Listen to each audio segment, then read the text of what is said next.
Sandalwood ನ challenging star Darshan ಅಭಿನಯಿಸುತ್ತಿರೋ most excited cinema Chakravarthi. ಈ ಸಿನಿಮಾ ಸೆಟ್ಟೇರಿದಾಗನಿಂದಲೂ ಒಂದಲ್ಲ ಒಂದು ಕಾರಣಕ್ಕೆ ಸುದ್ದಿ ಮಾಡ್ತಿದೆ.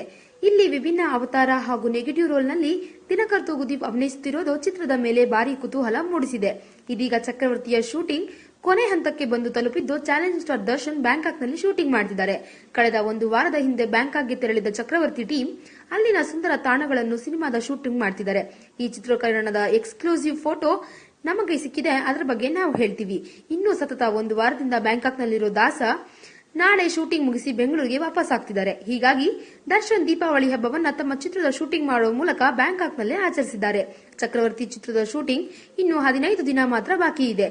ನಾಳೆ ಬೆಂಗಳೂರಿಗೆ ಆಗಮಿಸಿದ ನಂತರ ದರ್ಶನ್ ಮಡಿಕೇರಿಯಲ್ಲಿ 3 ದಿನ, ಮೈಸೂರಿನಲ್ಲಿ 3 ದಿನ ಹಾಗೂ ಬೆಂಗಳೂರಿನಲ್ಲಿ 7 ದಿನ ಚಿತ್ರೀಕರಣ ಮಾಡ್ತಾರೆ. ಅಲ್ಲಿಗೆ ಚಕ್ರವರ್ತಿಯ ಶೂಟಿಂಗ್ ಕಂಪ್ಲೀಟ್ ಆಗುತ್ತೆ. ಇನ್ನು ಚಕ್ರವರ್ತಿಗೆ ಚಿಂತನ್ ಆಕ್ಷನ್ ಕಟ್ ಹೇಳಿದ್ದು ಅಣಜಿ ನಾಗರಾಜ್ ನಿರ್ಮಾಣ ಮಾಡ್ತಿದ್ದಾರೆ. ಈ ವಿಡಿಯೋ ಬಗ್ಗೆ ನಿಮ್ಮ ಅನಿಸಿಕೆ ಹಾಗೂ ಅಭಿಪ್ರಾಯಗಳನ್ನು ನಮ್ಮ ಕಾಮೆಂಟ್ ಬಾಕ್ಸ್ ನಲ್ಲಿ ತಿಳಿಸಿ. ಈ ವಿಡಿಯೋನ ಲೈಕ್ ಮಾಡಿ, ಶೇರ್ ಮಾಡಿ ಹಾಗೂ ಸಬ್ಸ್ಕ್ರೈಬ್ ಮಾಡಿ.